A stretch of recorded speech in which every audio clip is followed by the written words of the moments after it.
The greatest show on earth brought smiles to the faces of millions of people over the last century. But as the curtains closed, one of the Ringling brothers lost it all. Hi everyone, Ken here. Welcome to this house. Today we are heading down to Sarasota, Florida to explore Kadazan, the palatial estate of John Ringling. Make sure to hit that subscribe button so you never miss an exciting episode of This House.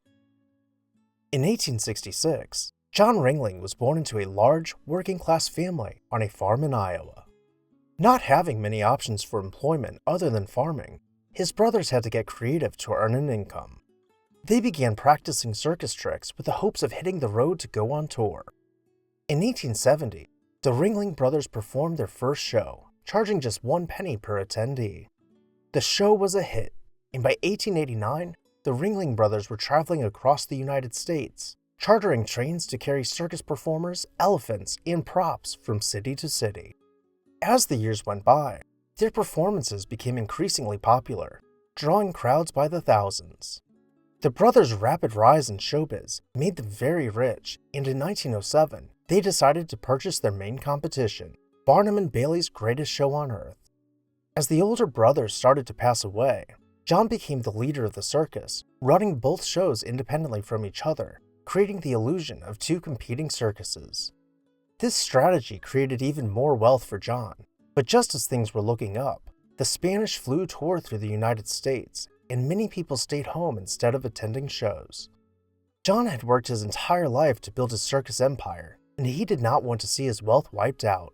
He began diversifying his funds by purchasing stocks in railroads and oil companies. He then purchased large tracts of land in Florida, along with farms and oil fields. Had it not been for his foresight to diversify, he might have ended up broke, but instead, by 1920, his wealth skyrocketed as his investments earned him a net worth of $50 million, the modern equivalent of roughly $755 million. John and his wife Mabel purchased a winter home in Sarasota, Florida, but quickly decided that it should be grander. After vacationing there for a few years, they decided to have it torn down. In 1924, the couple hired architect Dwight James Baum to design for them a 36,000 square foot mansion to take the place of their former winter home. Over the years, John and Mabel had spent time exploring Europe and had fallen in love with Venice, Italy. Mabel collected photos and drawings of her favorite buildings, which she gave to the architect, instructing him to design a house based on her favorite Venetian styles. The resulting mansion became a distinctly American mix of European styles, ranging from the Palazzo style to Venetian Gothic, with Gothic tracery used throughout. The brick and concrete mansion was clad in stucco and decorated further with glazed tiles. Mabel reportedly became so involved in the project that she personally oversaw the mixing of pigments to ensure that the colors of the various glazed tiles would be exactly to her liking. To top off the extravagant palace, 16th century Spanish roof tiles were imported and installed. These could be looked out over from the 5-story tower rising 82 feet from the ground. John was known to bring his guests up to the tower to show off his massive land holdings, which stretched inland for nearly as far as the eye could see. Entering the home, we arrive in the foyer, where our sightline continues through pointed arches towards the court. The ceiling of the court soars 3 stories overhead, capped off by a skylight set in the hand-stenciled coffered ceiling.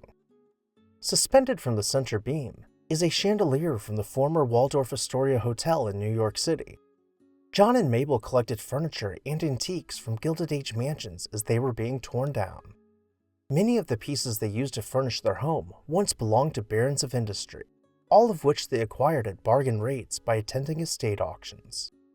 To the side of the court is the ballroom. The extravagant ceiling boasts 26 inlaid canvas paintings created by famed artist Willie Pagani. Each painting depicts a traditional dance from a different culture, though some are based more on stories and stereotypes rather than actual cultural dances. Continuing back towards the front of the house, we will see the reception room hidden behind a screened-off arcade.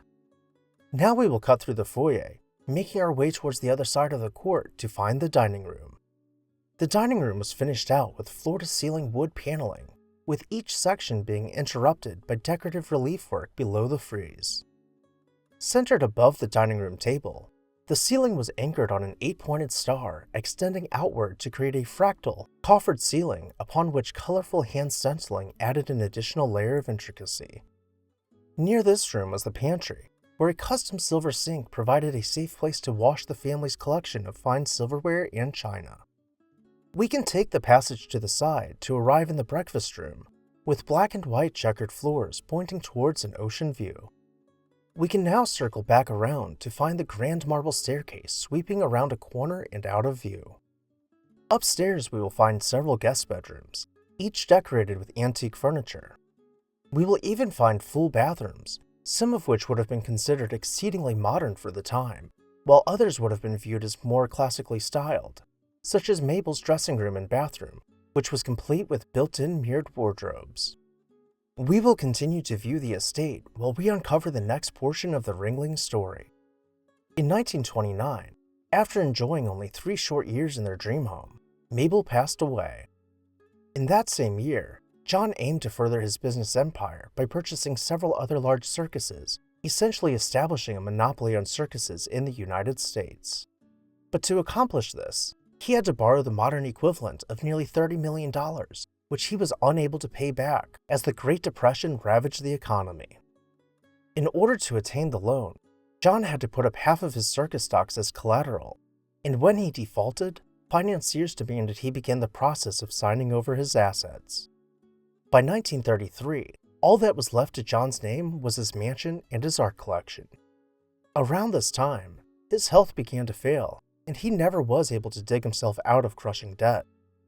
In 1936, he passed away with only $311 to his name, the modern equivalent of about $7,000. In his will, he left Cadizan and his art collection to the state of Florida to be used as a museum, but there was no money to maintain it. He had passed away during the height of the Great Depression and left a mansion which required the equivalent of tens of thousands of dollars in monthly maintenance. The state simply could not afford its upkeep, nor were there any bids from citizens to purchase it.